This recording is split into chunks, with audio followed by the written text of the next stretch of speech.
Got it, Tano. I think we should, disappear. I got one more shot and I'm through. Now watch this. I think I got a... They were soldiers of fortune, fugitives, heroes. For 5 seasons, the A-Team blew up vans, fired thousands of rounds, and never killed anyone. But behind the explosions and one-liners, chaos ruled. One star refused to be on set with another. The iconic van was stolen 3 times, and Mr. T's gold chains contained a secret that would break your heart. These are 20 secrets about the A-Team that stayed classified for decades. Time to lock and load. Number 20. George Peppard hated Mr. T from day one. Oh my God!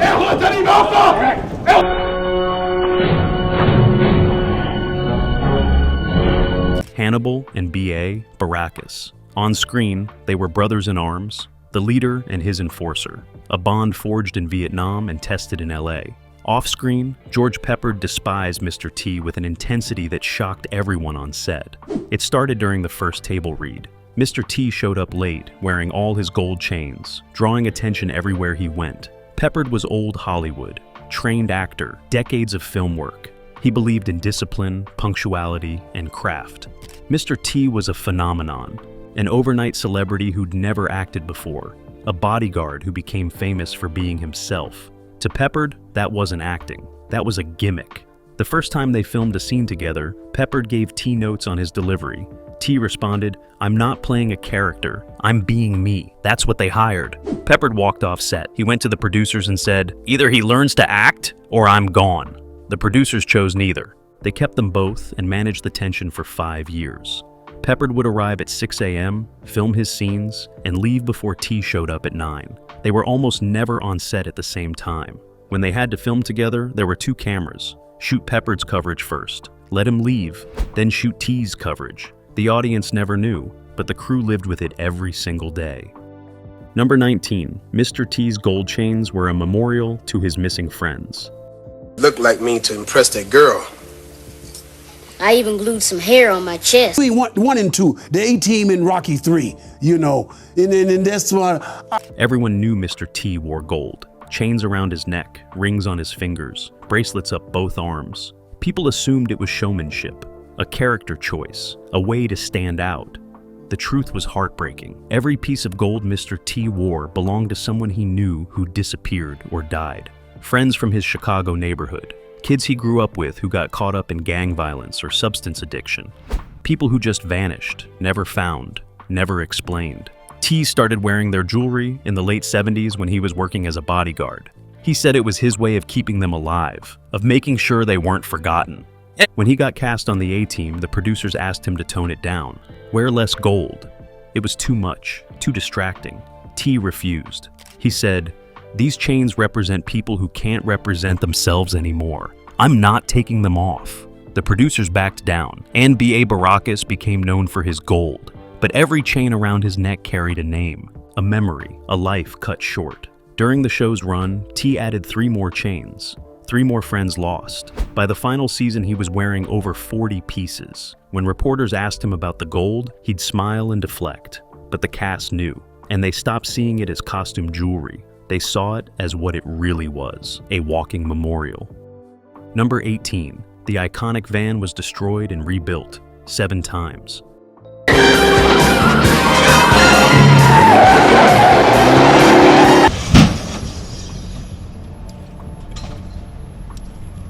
Black and red GMC van, the A-Team's mobile headquarters, instantly recognizable, more famous than most of the actors. But that van you saw on screen wasn't 1 vehicle, it was 7. The original van was built for the pilot, custom paint job, reinforced frame for stunts, modified engine. It cost $40,000 in 1983 dollars. 3 episodes in, it was totaled. A stunt went wrong. The van rolled during an explosion scene, crushed roof, shattered windows. The engine was destroyed. The production had to build a replacement, then another, then another. Each time a van got destroyed during filming, they'd strip it for parts and build a new one. By season 3, they had a rotation. 3 vans in various states of repair. 1 for close-ups, 1 for driving scenes, 1 for stunts and explosions. The stunt van was destroyed at least once per season, sometimes twice. The production kept a full-time mechanic whose only job was maintaining and rebuilding the vans.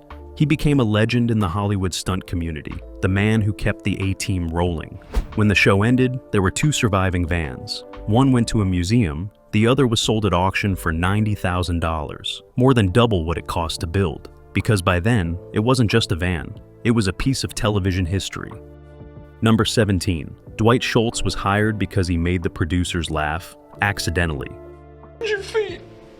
Why do you think I'm sitting on top of this dresser? She'd be dead if I had hit her with a frying pan. Howling Mad Murdoch wasn't supposed to be funny. The original script described him as dangerously unstable, a pilot so traumatized by Vietnam that he lived in a psychiatric hospital. Dark, tragic, barely functional. The producers auditioned serious dramatic actors, method guys who'd played addicts and psychotics. Then Dwight Schultz walked in. He'd misread the character breakdown.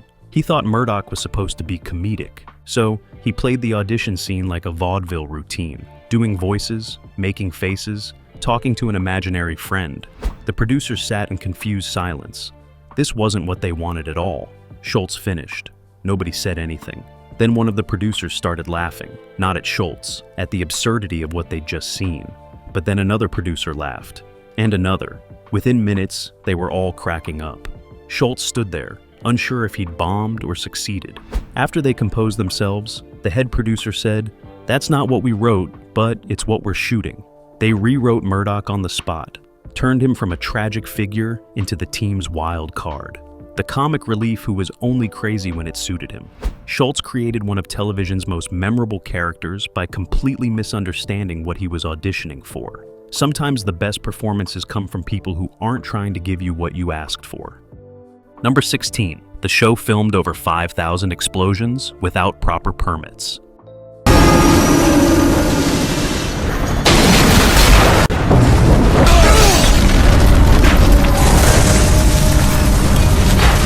The A-Team loved things that go boom. Every episode had multiple explosions. Cars, buildings, random objects that somehow detonated when shot.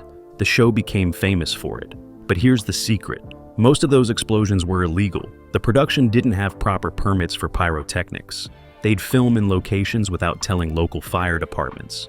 They'd set charges, roll cameras, blow things up, and leave before authorities arrived. Guerrilla filmmaking with high explosives. Why? Because getting proper permits took weeks, required inspections, limited what they could actually destroy. The show's production schedule didn't allow for that kind of delay. So, they hired a special effects coordinator who specialized in fast, dirty explosions. He'd show up at a location an hour before filming, plant charges, wire everything, give the director a thumbs up. They'd film the scene in one take, because there was no second take. The explosion was real. By season 3, the Los Angeles Fire Department was actively investigating the production.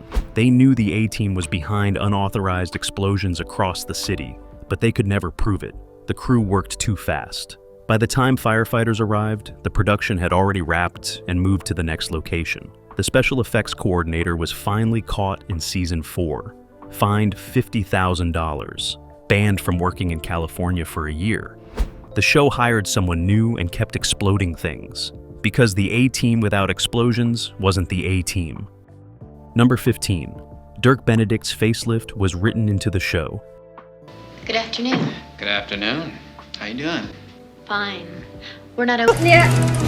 This guy Murdoch is nuts. Face, the smooth-talking con man, the team's best chance at infiltrating anywhere because he could become anyone. Dirk Benedict played him with charm and confidence. Then between seasons 3 and 4, Benedict got a facelift. He was 40 years old, starting to show age, and he was terrified of losing work in Hollywood's youth-obsessed culture. The surgery was supposed to be subtle, minor tightening, but something went wrong. The swelling didn't go down properly. His face looked different, noticeably different. When he showed up for season 4's first table read, everyone noticed. The producers panicked. Their leading man looked like a different person. How do you explain that on a show where the character is literally known for his face? They made a bold choice. They wrote it into the show. Season 4, Episode 2. Face goes undercover using experimental plastic surgery to completely change his appearance. The mission goes wrong. He gets injured. The surgery has to be reversed, but it doesn't quite work.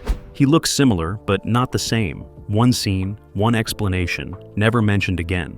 It was absurd. It made no sense medically, but it gave the audience permission to accept that face looked different now. Benedict's career was saved, and the A-Team kept rolling, because sometimes the best solution to a real problem is the most ridiculous fictional explanation possible. Number 14. The "I love it when a plan comes together" line was improvised. So keep it still. Why do you want Manny Cortez? Hannibal's catchphrase, the line that defined the character and became embedded in pop culture. George Peppard never said it in rehearsals. It wasn't in the script. During filming of the third episode, there was a scene where the team successfully completes a mission. Hannibal was supposed to light a cigar and say something generic about the job being done. Peppard filmed the scripted version, then asked the director if he could try something different. The director said sure, expecting maybe a different tone or emphasis. Peppard lit his cigar, smiled, and said, "I love it when a plan comes together." The director didn't call it a cut. He let the cameras keep rolling. Something about the line felt right. Confident but not cocky. Satisfied but already thinking about the next mission. They used that take. No one thought much about it. Then fan mail started arriving. People quoting the line, asking when Hannibal would say it again. The writers started putting it in scripts. Once per episode, sometimes twice. By season 2, it was expected. By season 3, it was mandatory. Peppard grew to hate it.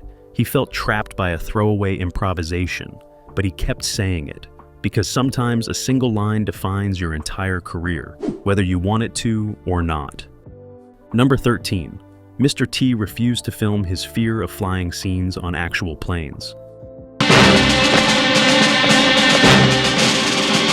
Welcome to Air Chance, sir. B.A. Baracus was terrified of flying. Every episode that required air travel featured the team drugging him or tricking him into unconsciousness.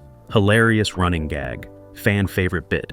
But it wasn't entirely fictional. Mr. T was genuinely uncomfortable with flying. Not quite a phobia, but close. He'd fly commercially when necessary, but he didn't like it. And he absolutely refused to film inside real aircraft. The producers would rent planes for flying scenes. T would refuse to board. They'd argue. He wouldn't budge. So, they built plane interiors on sound stages, fake fuselages, rocking platforms to simulate turbulence, projected backgrounds through windows. Every flying scene in the A-Team was filmed on the ground, with T either unconscious or being physically dragged by the other actors. It cost the production extra money, required additional set builds, but T was immovable on this. One time in season 4, they tried to surprise him. They took him to what he thought was a sound stage. It was actually a real plane on a runway. T figured it out, walked off. I didn't come back for 2 days. After that, the producers stopped trying. They just budgeted for fake plane interiors. Because sometimes an actor's real fear makes the fictional fear more believable. And sometimes, you just work around it. Number 12. The show's body count was literally 0, despite thousands of bullets.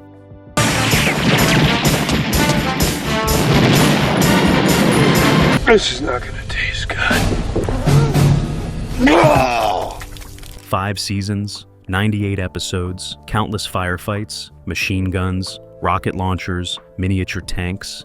The A-Team fired approximately 50,000 rounds of ammunition across the series. The confirmed kill count was 0. Not one person died from A-Team gunfire. This wasn't an accident. It was a mandate from the network. NBC had standards and practices. They were concerned about violence in primetime television. The A-Team could have action, but it couldn't have consequences. So, the writers created an unspoken rule. The A-Team only wounds, never kill. Bad guys could get shot in the shoulder, leg, arm. They'd fall down, get back up, run away, but they never died. Buildings could explode with people inside. Everyone would stumble out, disoriented but alive. Cars could flip and roll and crash. The drivers would crawl out, shaken but breathing. It became absurd. A running joke the show never acknowledged. Critics mocked it, called the show unrealistic, pointed out that no one could survive the amount of violence depicted. The producers didn't care, because violence without death meant parents let their kids watch. It meant the show could air at 8 p.m. instead of 10. It meant broader appeal and better ratings. The A-Team wasn't trying to be realistic, it was trying to be fun. And apparently fun meant explosions without consequences. Number 11. George Peppard was drunk during most of season 4. On 3, 2, 1, action! Yeah, bird hunting is really nice up here. I like to do that in the fall. Do you? Yeah, it's a lot of... By season 4, George Peppard was miserable. He was fighting with Mr. T, fighting with producers, feeling trapped in a show he'd stopped respecting. So, he started drinking. Not after work, during work. He'd show up to set in the morning already buzzed. He'd drink in his trailer between takes. By afternoon, he'd be slurring lines, forgetting blocking, stumbling through scenes. The crew tried to hide it. They'd film his scenes early in the day when he was more functional. They'd do more takes to get clean dialogue. The editors would piece together performances from multiple attempts. But there were episodes where Peppard was so intoxicated, they had to use a stand-in for wide shots and only film him in tight close-ups, where the camera couldn't capture how unsteady he was. The other actors knew. Dirk Benedict tried to talk to him. Peppard told him to mind his own business. Mr. T refused to acknowledge it. It just made the tension between them worse. The producers considered firing Peppard, but he was Hannibal. The show couldn't function without him. So, they managed. They were accommodated. They were enabled. By season 5, Peppard had gotten himself under control, mostly. But season 4 remains a testament to how much a production will tolerate to keep a show running, even when the star is falling apart. Number 10. The theme song was rejected by 3 different composers before Mike Post. Was sent to prison by a military court for a crime they didn't commit. These men promptly escaped. He said, hey. I said, yeah, what's going on? He said, man, I am pissed off. So the A-Team theme, that driving bass line, those horns, that sound that made you want to build something out of spare parts and take on impossible odds. But it almost didn't exist. When the show was greenlit, the producers needed a theme fast. They hired a composer. He delivered something orchestral, sweeping strings, very serious, very dramatic. The producers hated it. Too heavy, too pretentious. They hired a second composer. He delivered something synthesizer heavy, very 80s, very electronic. The producers hated that too. Too cold, too sterile. They hired a third composer. He quit after one meeting, said he didn't understand what they wanted. With production starting in 2 weeks, the producers were desperate. They called Mike Post. He'd already done themes for Hill Street Blues and Magnum PY. Post listened to their description. We want it to sound like a team of guys building a tank in a warehouse while being shot at. Post went home, wrote the theme in 4 hours, recorded it the next day with a 10-piece band. 1 take. When the producers heard it, they knew immediately. That's it. That's the A-Team. Post later admitted he'd based the rhythm onto construction sounds. Hammering, welding, metal on metal. The melody came from old war movies. The whole thing was designed to sound like organized chaos, and it became one of the most recognizable television themes in history, all because 3 other composers failed first. Number 9. Melinda Kulea was fired for demanding better storylines.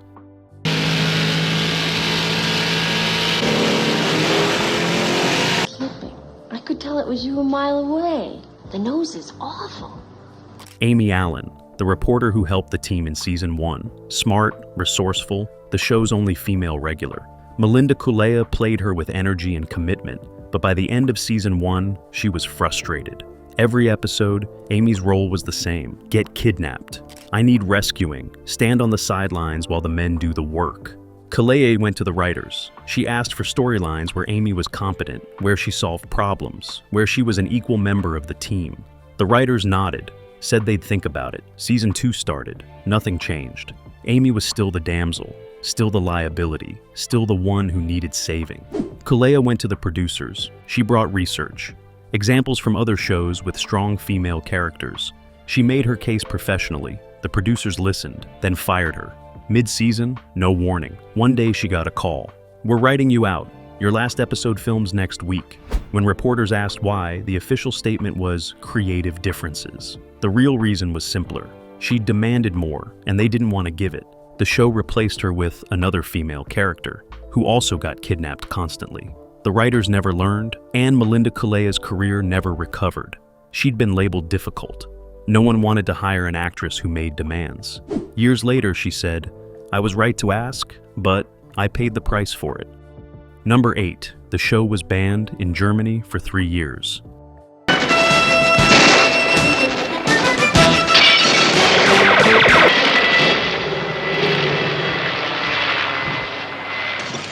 The A-Team was a global phenomenon. It aired in over 70 countries, dubbed into dozens of languages, but in Germany, it was banned.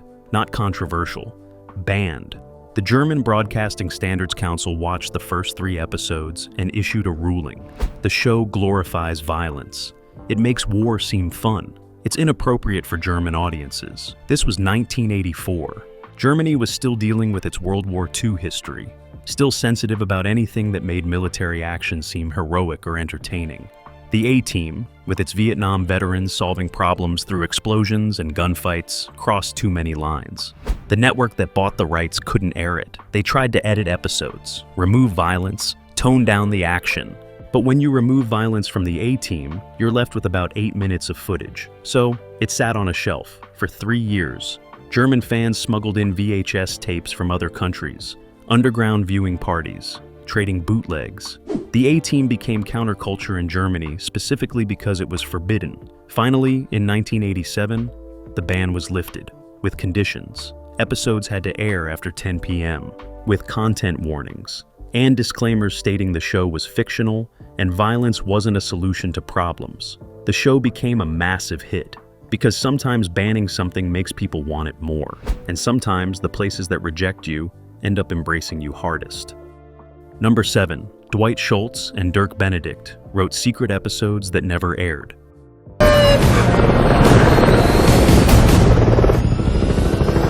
Hospital. Why is Murdoch in the hospital? Well, there are people that think he's crazy in his mind. By season 4, Schultz and Benedict were the only actors who actually liked each other. They'd spend hours between takes writing scenes, jokes, bits, entire storylines they wished the show would do. They wrote 5 complete episode scripts together, submitted them to the producers, under pseudonyms. They didn't want special treatment. They wanted the scripts judged on merit. The producers read them and rejected all 5. Too weird, too too different from the established format. One script was about Murdoch and Face accidentally joining a different team of criminals and not realizing until halfway through a heist. Another was about the team getting amnesia and having to figure out who they were based on news reports about themselves. A third was set entirely in a waiting room, with the team stuck there for bureaucratic reasons. The scripts were funny, creative, completely wrong for the A-Team. Schultz and Benedict were disappointed, but not surprised. They kept writing anyway, not for the show, just for themselves. After the series ended, they tried to sell the scripts as a comedy movie. 2 soldiers of fortune realized they've been working for the wrong team. No one bought it. The script sat in a drawer for decades. In 2015, Schultz posted them online for free. Fans loved them. Critics called them better than most of the actual episodes. And Schultz and Benedict proved what they'd always known. Sometimes the best ideas never make it to screen. Number 6. Mr. T refused his Emmy nomination.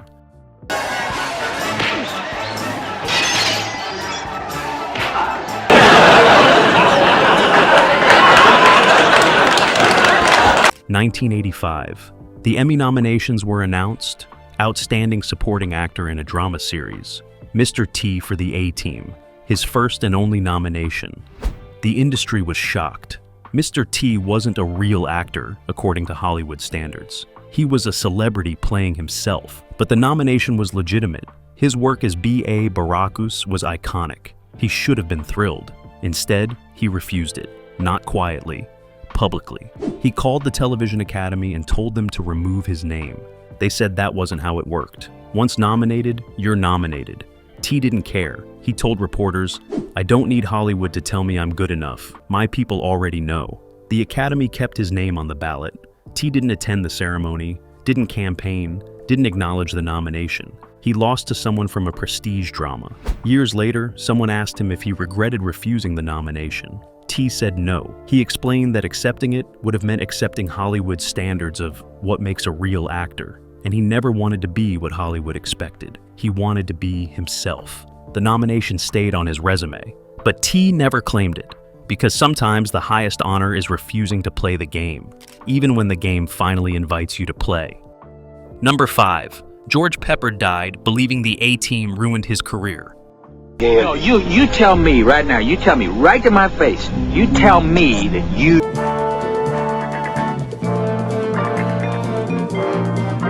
George Peppard was a movie star before the A-Team, Breakfast at Tiffany's, The Blue Max, major motion pictures with A-list directors. Then he took a television role, and in his mind, everything ended. Peppard believed television was beneath him, that the A-Team was a step down, a paycheck role he took because movie offers had dried up. He spent 5 seasons bitter about it. After the show ended in 1987, Peppard tried to return to film, but the offers didn't come. Directors only saw Hannibal. Casting agents only saw the A-Team. He couldn't shake it. He did television movies, guest spots, small roles in forgettable films. Nothing matched his early success. In 1994, Peppard was diagnosed with lung cancer. He had months to live. A journalist asked him about his legacy, what he wanted to be remembered for. Peppard said, "My film work, the real acting I did before television trapped me. Not the A-Team, not the role that made him famous to an entire generation."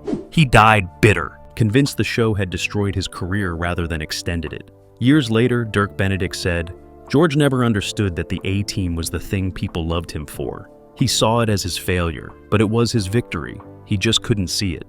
Sometimes the role that defines you is the one you never wanted, and sometimes you die never making peace with that. Number 4. The show's finale was filmed, but never aired for 20 years. Then we're gonna head on over and get Beck. Hey, My boys are just waiting for guy. a chance to drop in on Baracus. Did get the plates? Unfortunately, I'm gonna have to charge you all with escaping law. The A-Team was canceled after season 5. The network wanted to make room for new shows. The producers knew it was coming. So they filmed a proper series finale, not just another episode, a real ending. The team finally cleared their names, got pardoned for the crime they didn't commit. We were able to stop running and live normal lives. It was emotional, conclusive, everything a finale should be. Then NBC pulled it. 2 weeks before it was scheduled to air, the network changed their mind. They wanted to leave the door open for a potential movie or reunion special. If the team got pardoned, the premise ended. There was no more story to tell. So NBC aired a regular episode instead. The finale sat in a vault. The cast was furious. They'd poured everything into that episode, given the show and the fans a proper goodbye, and it was taken away. For 20 years, that finale didn't exist. Fans didn't know it had been filmed. The cast couldn't talk about it due to legal reasons. Then in 2007, the episode was finally released as a special feature on a DVD box set. Fans watched it and cried because they got to see the ending they'd been denied. The moment when the team finally won, not by defeating an enemy, but by coming home. Sometimes the ending exists. You just have to wait 2 decades to see it. Number 3, the iconic warehouse montages were all filmed in one location.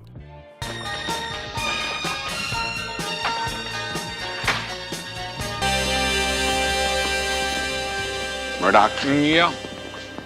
Every episode had the same structure. The team gets hired. They need weapons or vehicles. They find an abandoned warehouse or barn. Cue the montage, welding, hammering, building impossible weapons from random junk. It's one of the show's most beloved elements. Here's the secret. It was the same warehouse every time. The production found an industrial space in the San Fernando Valley, rented it for the entire 5-season run, filled it with props, scrap metal, tools, car parts, random industrial equipment, anything that looked useful. Then they'd film a new montage every week. Just rearrange the props. Different camera angles, different lighting, but the same space, the same equipment. Fans never noticed, because the montages moved fast. Quick cuts, close-ups of hands working. You never saw the full space. By season 3, the prop warehouse was famous in Hollywood. Other shows would rent it between A-Team shoots. MacGyver filmed there. Knight Rider. Airwolf. It became the go-to location for heroes building something impossible. When the A-Team ended, the production tried to sell everything, but the warehouse owner bought it all, kept it exactly as it was. Today, it's a private museum, a shrine to 80s action television. You can visit by appointment, stand in the same space where the team built a tank out of a tractor and some pipes, because sometimes the magic isn't about where you are, it's about what you do with what you've got. Number 2, Mr. T and George Peppard reconciled 1 week before Peppard died. Coast to coast in 38 hours. Town's kind of small. Somehow I expected a house or two. Use that, jokingly, but I use that to tell the kids when I go to the school. I said, what's your 5 years of hostility, 5 years of separate filming schedules. 5 years of not speaking unless absolutely necessary. George Peppard and Mr. T never made peace during the show's run. They went their separate ways after the finale without saying goodbye. 7 years of silence followed. Then in May 1994, Mr. T got a phone call. George Peppard was dying, lung cancer. Weeks left, maybe days. He was asking to see the cast. One last time. T didn't want to go. Too much pain, too much history. But something made him get on a plane to Los Angeles. He went to Peppard's home. The man he found wasn't the arrogant actor he'd fought with. It was someone small, weak, dying. They talked for 2 hours, about the show, about the fighting, about what they'd both been too stubborn to say before. Peppard apologized for the coldness, the condescension, the refusal to see T as an equal. T apologized too, for being difficult, for not trying to understand where Peppard was coming from. They didn't become friends, but they made peace. When T left, Peppard said, "You were always B.A. I was just playing Hannibal. There's a difference." 1 week later, George Peppard died. Mr. T spoke at his funeral. He said, "We fought like brothers, and in the end, that's what we were." Sometimes it takes dying to teach people how to live, and sometimes forgiveness comes just in time. Number 1. The show was based on a real military unit that doesn't officially exist. Crack commando unit was sent to prison by a military court for a crime they didn't commit. These men promptly escaped from max. Thousands of U.S. troops are heading for war in Vietnam, backed up by B-52 bombers. The A-Team's premise seemed like pure fiction. Soldiers framed for a crime they didn't commit, operating underground, helping people the system forgot. But creator Stephen J. Cannell based it on something real.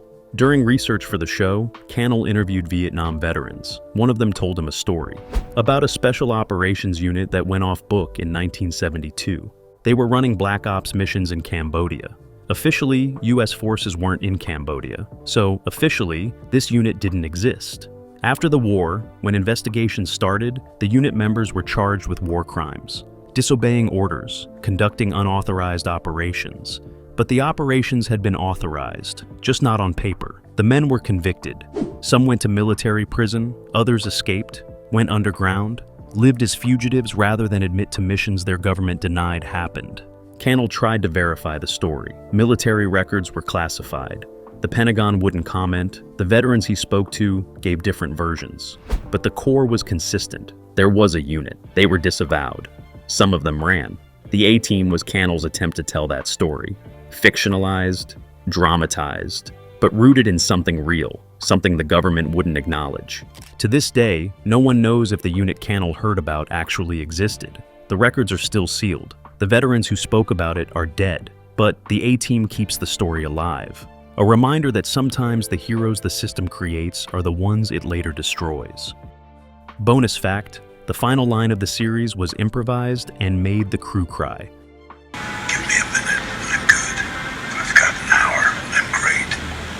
In a questionable mental condition when he killed Colonel Morrison. The last episode that actually aired. Not the finale that got shelved, but the last one viewers saw in 1987. The final scene had the team escaping another close call, Hannibal lighting his cigar. The script called for him to say his catchphrase one last time. "I love it when a plan comes together." George Peppard filmed it that way. Then he asked for one more take. He wanted to try something different. The director agreed, though they were over schedule. Peppard lit the cigar. I looked at the other actors and said, "I loved it when our plans came together." Past tense. Our plans. Not a plan. He was talking about the show, the 5 years, the team behind the team. The camera kept rolling. Dwight Schultz broke character. Tears in his eyes. Dirk Benedict looked away. Even Mr. T, who'd barely spoken to Peppard, nodded silently. The director called it a cut. The crew was crying, because everyone knew what Peppard had just done. He'd said goodbye, not as Hannibal, as George. They used the scripted take for broadcast, but the improvised take exists, on a work print somewhere in the NBC archives. The moment when George Peppard finally admitted he'd loved the A-Team, even if he could never say it out loud, until it was too late. The A-Team ran for 5 seasons, 98 episodes, countless explosions, 0 deaths. It was absurd, violent, funny, and somehow deeply American. A show about soldiers who couldn't go home, fighting for people the system forgot. But behind the action and the one-liners, it was chaos. Feuding stars, alcoholism, firings, a creator pulling from classified military operations, real pain hidden behind fake gold chains, and a cast that learned to be a team despite hating each other. If you love discovering what really happened behind the explosions, go ahead and like, subscribe, and tell us in the comments which secret shocked you most. Thanks for watching. And remember, if you have a problem, if no one else can help, and if you can find them, maybe you can hire, well, you know the rest.